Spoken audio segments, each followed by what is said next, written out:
What is up, my dudes? Welcome back to the channel. Before we continue, I know you guys are watching and you're not subscribing. Hit that button, support your boy.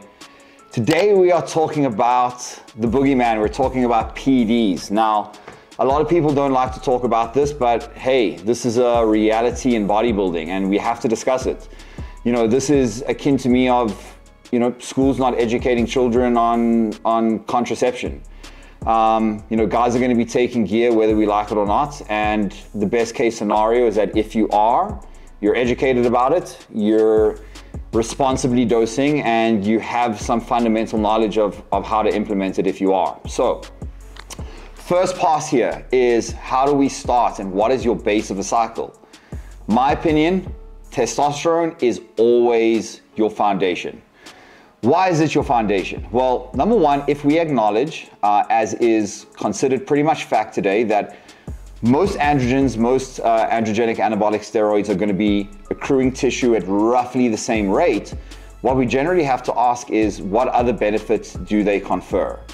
So testosterone, as we know, or as you should know, gets converted to estrogen and DHT. Now those in and of themselves confer a variety of benefits, from brain and cardiovascular health, skin health, kidney health.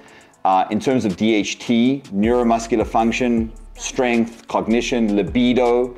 Generally speaking, when you're hearing a lot of side effects that guys are getting from certain cycle implementations, loss of libido, mood dysregulation, etc., it's because they're not using adequate testosterone or not using testosterone at all as their base of the cycle. Now, there are other compounds that do convert to estrogen, however, not in a way that optimizes the ratio of androgen to estrogen, okay? If you are using a non-aromatizing compound, like your primobolan, masteron, anavar, etc., in isolation, that is where you are going to absolutely tank your estrogen and you're going to get a whole bunch of side effects. So, take home point here, whatever cycle you are running, testosterone always needs to be the base. Now, there are some other reasons to this.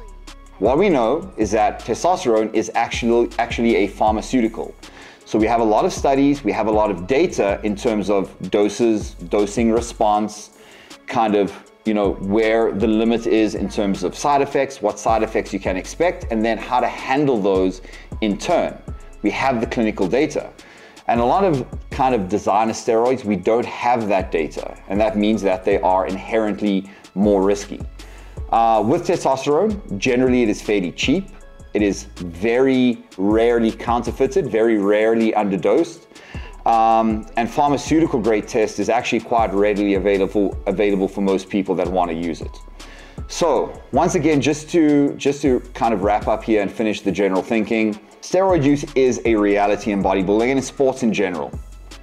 Educate yourself, get the right information. If you are a first-time user or if you are a long-time user, understand why you're using each compound. We're not just taking stuff willy-nilly and throwing the kitchen sink at the situation, hoping that something will stick.